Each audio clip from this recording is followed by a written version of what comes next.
Hello everyone and welcome to another YouTube video with yours truly, Gomes. All right, so today I'm going to do something a little different because you're probably wondering like, who is this guy? Who am I watching right now? Why am I watching? Why am I wasting my 15, 20 minutes on this dude right now? And so I want to give you that wisdom. I'm going to share my story with you guys so you actually get to know me and you see who you're talking to and who you're listening to. So if you want to know, if you want to dive deeper, if you want to get to know me on a personal level, stick to the end of this video and you will dive deep with me and learn more about my life and who I am. I can assure you it's a fun one. It's a fun story. And it'll give you the perspective that you need, in my opinion. So stick around to the end and you get to know who I am.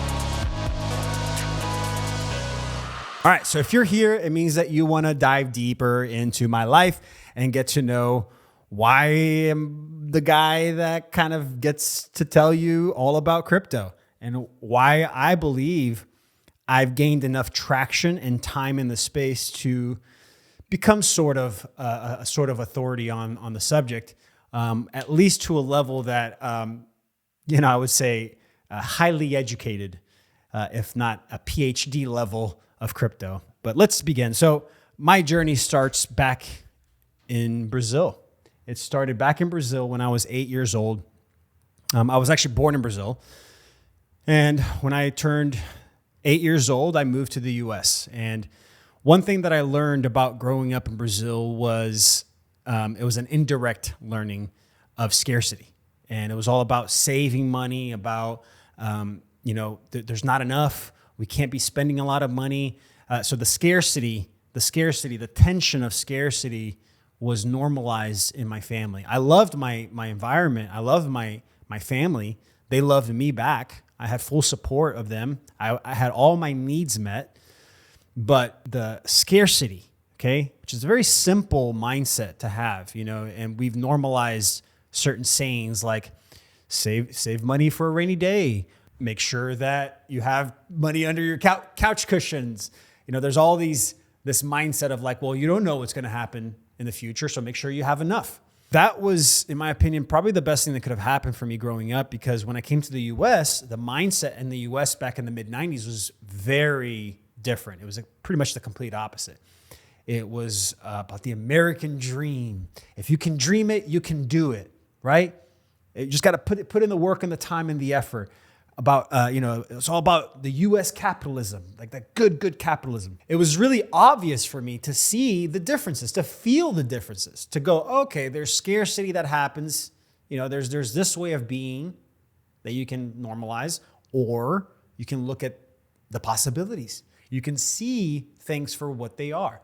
And so I think very early on, I was aware of what that looked like. Another example of scarcity that I had in my family was my mom. My mom's side, for her, she was very abundant. Like, she wanted to go out and do things and spend money. And, because she wasn't working, there was this kind of tension that happened between her and my dad. My dad was on the opposite side of the spectrum. It was all about saving. My mom wanted to spend. So, and this is what I think, she normalized the scarcity mindset by finding a common ground. And the common ground was, well, if it's at a discount, if it's on sale, then I can justify the purchase because then I'm saving money.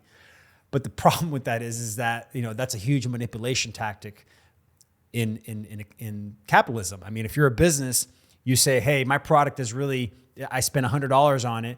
I'm selling it at retail for $600. You sell it for $400, give $200 off, you're still getting $300 profit.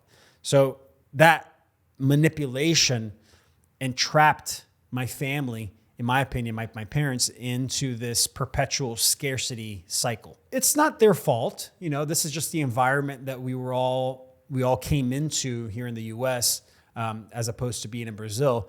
But again, in my journey, I was able to really see that very quickly. And so I didn't, I was young, 9 years old. I wasn't really thinking about this logically. I was just taking in new information. And so fast forward 6 or 7 years, I turned 15, 16 years old, and really wanted to make money, really wanted to work. I told my dad back then, I said, hey, I really want to work. And he said, sure, good, come to the office. He started an accounting, tax preparation business. It's, we call it the family business. And he said, sure, come on in and you'll start preparing some returns. And that's what I did. I went into the office, and without any classes or really learning, I just put my body into it and just started executing the things you're supposed to do. Fill out the name here, fill out the address, fill out this. Really a lot of filling out documents. But I remember in the beginning, for the first 6 months, I was getting up every 10, 15 minutes to ask a question. Where do you put this? Where does this go? Where does this go? And so at that time, I realized really quickly that I had this gift, two gifts. I had a gift to present, to be on stage. My passion growing up was acting. So I did a lot of stage acting growing up. Since I was probably 11, 10 years old, I was doing stage acting. And mostly in church, mostly in Pentecostal church. So we did a lot of Christmas plays and Easter plays. And it was fun. I loved it. And it really allowed me to get out of my box that I put myself in because of being a new person in this world, in this English-speaking world. I remember in school, in the beginning, I had a hard time connecting because I didn't know how to speak English. And so I just tried to connect with the people that did speak Portuguese. But eventually, because of the stage acting, it let me come out of my shell a little bit and really be more proactive in trying to connect. So fast forward to, like I said, 15, 16 years old. I wanted to work in the accounting office. So I basically started tax preparation at that age. And for about a decade, almost 10 years, I did that. That's what I did pretty much full time. Even when I went to college when I was 22 in Tennessee, I continued tax preparation while I was in college. So I do it online. I had a bunch of clients that I had already prepared for years, and they're like, we want to continue doing it with you. So I would do it online with them. But, I quickly realized that because after I went to college and did all that, I came back to the office and I realized I was like, oh, I don't really want to do this. But before we go there, let me go back. So while I was working at the office and going to high school, I realized that college was coming up, right? The next thing you got to do is college. And there was a lot of money you got to spend for college. And a lot of students, a lot of my friends, they were taking out loans, right? Student loans. Raise your hand if you took out a student loan. Not me. I didn't take out a student loan. I pretty much paid it all in full. So while I was working in the accounting office, I was able to save close to, I'd say $90,000 to $100,000, about $100,000. And when I was 19, I was able to take a portion of that and purchase a house. And I bought the house in 2008. So if you all remember what happened in 2008, 2009, that was when the real estate bubble burst, right? The whole market crashed. And so I had just purchased the house before that happened. I bought it for $163,000. And within a year to a year and a half, it dropped down to $40,000. So I had to do a short sale of that property for $40,000. I was so devastated. And to make it even worse, I had actually bought it from my brother. So I bought it at the top, essentially. It was my first trading experience, I guess. I still don't know if he knew or not, or if he was aware of it. I don't think so. But at the end of the day, I definitely learned some valuable lessons. One phrase I've learned recently is that there's no such thing as failure. All there is are blessings, right? There's lessons of life, and they're blessings because we get to learn and grow from that. And that was my first moment that, honestly, it was a pivotal moment for me because right before that, I had seen this documentary called Zeitgeist and Loose Change. And that connected dots about the current system and what it looks like. And so when the market crashed, I was like, whoa, what is going on? We're at the hands of this market. We're at the hands of people who are supposedly controlling these markets. And what can I do? And so So I just went back to work, went back to my 9 to 5. I had got, after I bought that house and lost it, I went to college. I think I had actually lost it when I was in college, but I lost the house. And so I went to college. I still had some money, and I was just paying for my college, paying for tuition. And I was there for about 5 years. This was a university in Cleveland, Tennessee called Lee, Lee University. It's about 20 minutes north of Chattanooga, Tennessee, or about an hour and 20 minutes north of Atlanta, Georgia, right on the border of Atlanta and Tennessee. I love that place. I stayed there for 5 years, and it was probably the most growth I had in my life, because before that, I was in my bubble. I was in my family unit bubble, and that comes with its own layers of limitations. And once I removed myself and went to college and really allowed myself to experience other people, other families, other perspectives, and other ideologies, I realized I was like, oh, I don't know what I'm talking about. What am I talking about? There's other people that know other stuff that I don't know. And so that was a big awakening moment for me. But I still was, even going through college, I got an accounting, and I got a major in business administration, psychology, and a minor in accounting. And even going through that and doing that, I still had watched those documentaries and experienced the market crash. I was still like, well, what can I do? What can I do? I can't do anything. So after I graduated, I actually got engaged, and then also bought a house again with my wife. Eventually I got married, and then I went and moved back to Florida and bought a house there in Boca Raton, Florida, and was like, well, this is it. I go back to work now, to the accounting office, and I just do my thing for the next 30 years. Here I go. That was literally the mindset that I had. It was like checking boxes, I went to high school, check. Went to college, check. I got a wife, check. And now I go back to work, check. Bought a house, check. Just checking the boxes, right? Just going down the list, check. Then 2012 came around, okay? 2012 was the first time that I heard about Bitcoin, crypto, and all of the benefits that can come from a blockchain system. So I was in my accounting office sitting there, and in comes my IT guy, the technician, the technology technician, IT. And he came in and said, hey, have you heard about Bitcoin?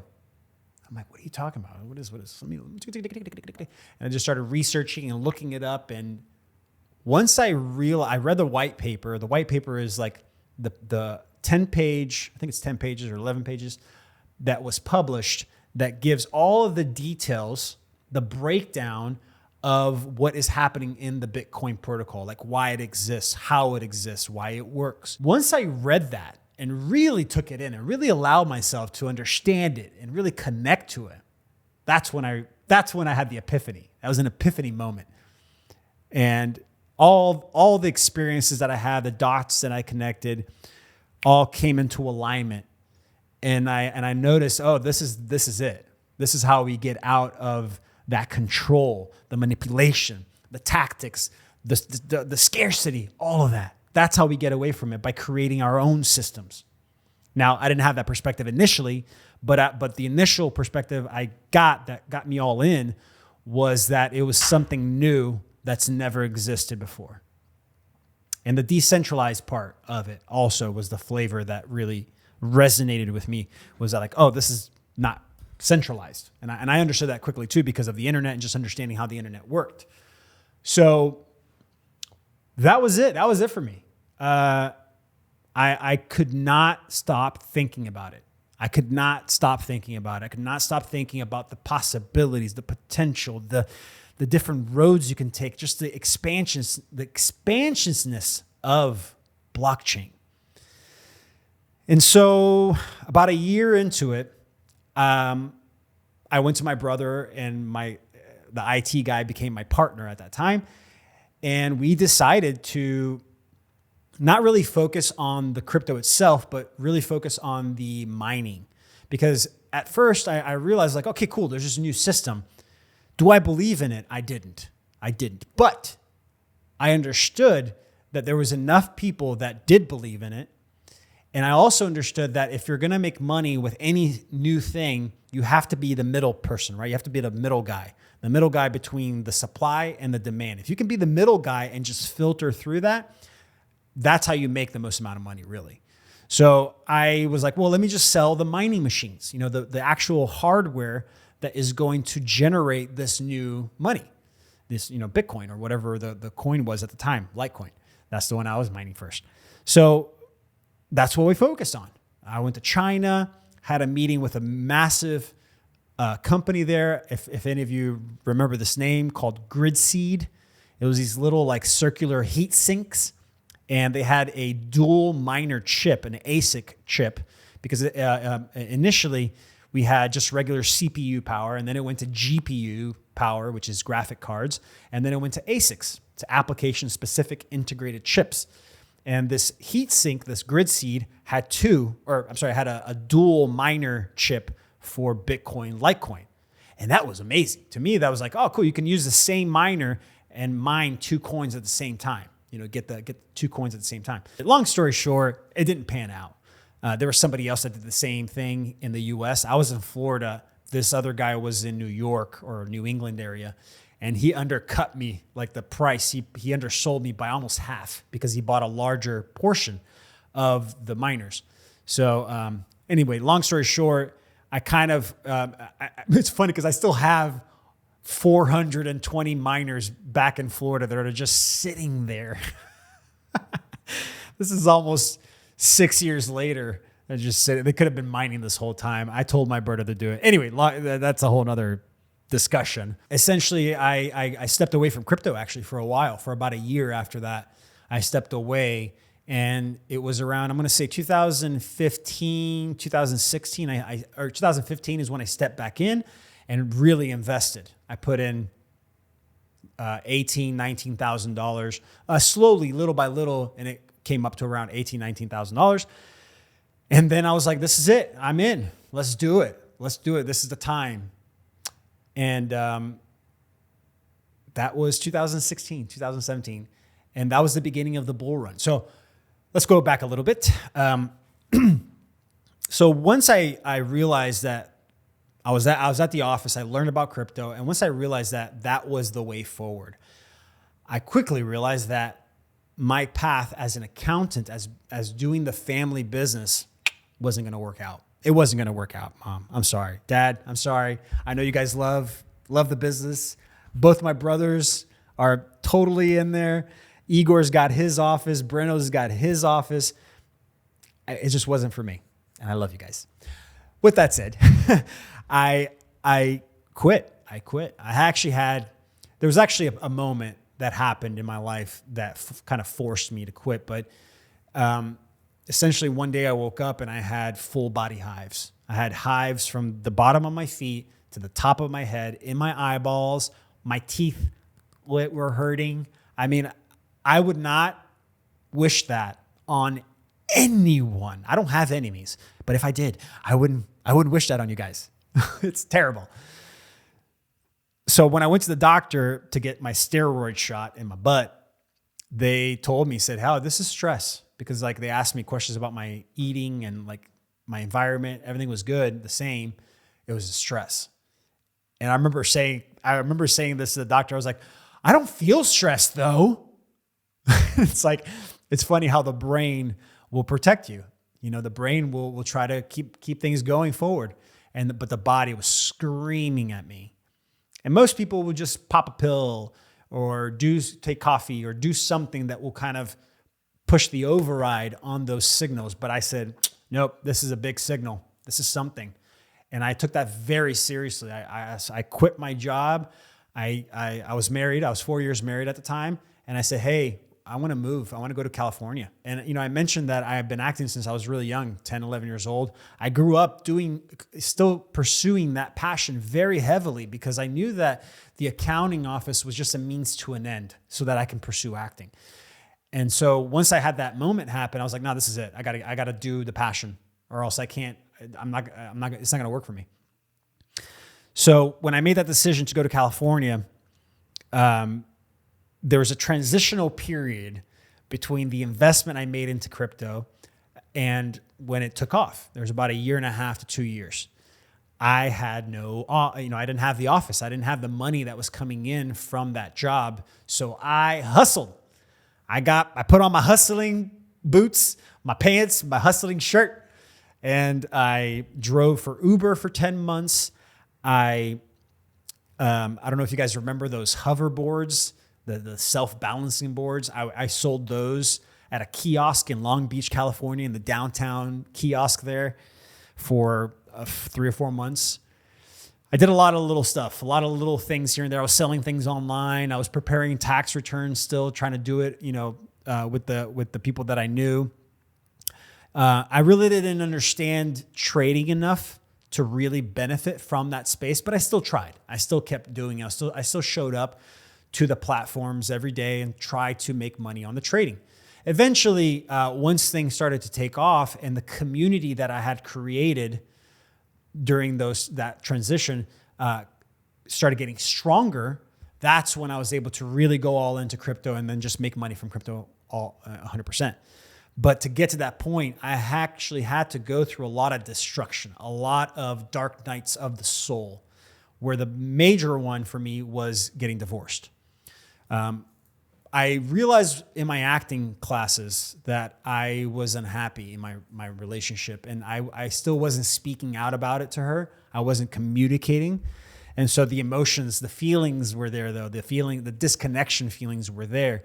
And we quickly realized I remember we sat down and we talked to each other and we looked each other in the face and said, this is just not going to work. And we actually tried to do an open marriage, but that didn't work. It didn't work. And it eventually just crumbled down.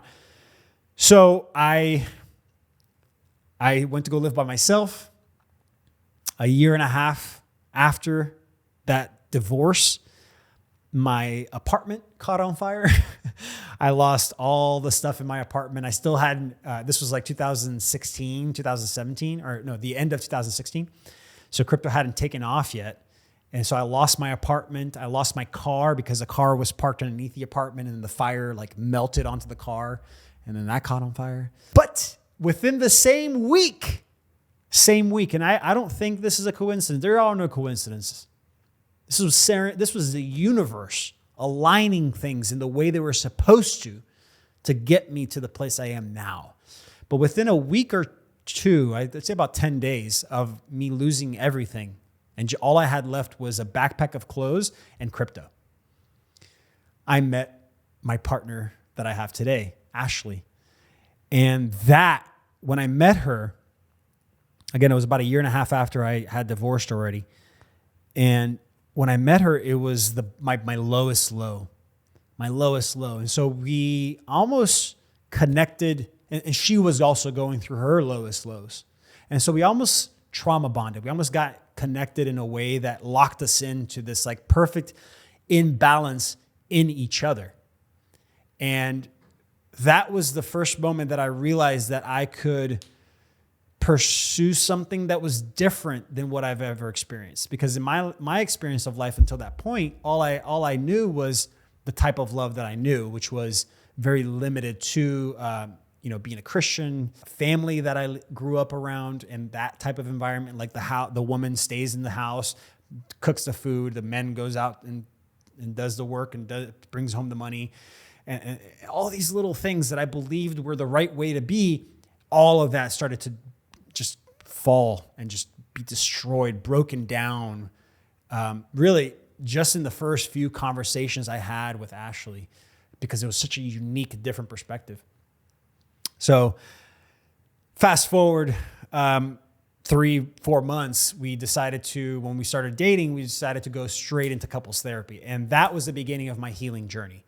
It was me going, okay, well, I was married, it didn't work out. If I want this to work, I have to do something different. And that was the beginning of it. That was really the first few moments of me realizing the limitations that I had on myself, that I had normalized in myself for years. And quickly realizing like, oh, these habits are not going to support me moving forward. I need to let them go. And so, so going back to the connection, and at the same time, so right when I met Ashley and we were starting to connect, that's when crypto started to take off. So it was like, whoa, I just divorced. I gave her half of the sale of like everything, kept my half, put it all into crypto, and here it is. In this very moment, when I meet this new person, now it's starting to take off. And so I was able to really put a lot of money into healing myself. And that's all I did since 2017. From 2017 until 21, that's all I did was focus on healing and reinvesting my crypto. It's very easy. It became very easy eventually because of that group, that community that we created initially. And we did it. We did everything. I mean, in our little syndicate, we were angel investors. So we would invest into a company. It would grow. We would take a portion of those profits, reinvest into another company at the bottom, and we started negotiating terms of those projects before they even were offered to the public. It was like pre-sale negotiations, so that we would make sure 100% that we were making profit. Like we wouldn't invest our money if we didn't know 100% that we were making money. That's how I was able to go from 20,000 to 17 million. And since then, I've been restacking, redistributing, rediversifying, reinvesting, and doing a bunch of things that now I'm at around, I'm going to say 2.5 million. From 19,000, that's a big deal. I mean, that's 7, 8, or that's almost 10 years ago now, or no, that I invested was 2015. So about 7 years that I invested that money. So in 7 years, I went from 19,000 to 17 million, now back to 2.5 million. And now we're about to go in the next bull run. And in my opinion, this new baseline that I created, this new ground that I established is going to just exponentially grow moving forward. Okay. And so the last piece of the story here, when 2020 hit and they started coordinating their narrative, that's when I realized that I needed to start speaking out and teach people about crypto and teach people about the sovereignty and the autonomy that you can have from that space, from this space. And since 2021, since the beginning of 2021, I slowly started recording my podcasts. I slowly started to record my courses. And now here I am teaching you guys all the experiences, all of the knowledge and wisdom and research that I went through in the crypto space, as well as all those experiences I had before to get to this point to now offer you all of this value that I can offer. So with that said, I'm super excited to keep this going and keep showing you guys the different layers of crypto and what it can actually do during this transition, this paradigm shift that we're all in. So if you enjoy this video, if you liked it, make sure you smash that subscribe button on the bottom there. I'm going to be pumping a lot more of these out moving forward. I'm trying to establish myself a little bit more and balance my output of creation out as best as I can. But definitely stay tuned. I have a lot of things in the works, and always remember, gamify your abundance. Love you guys.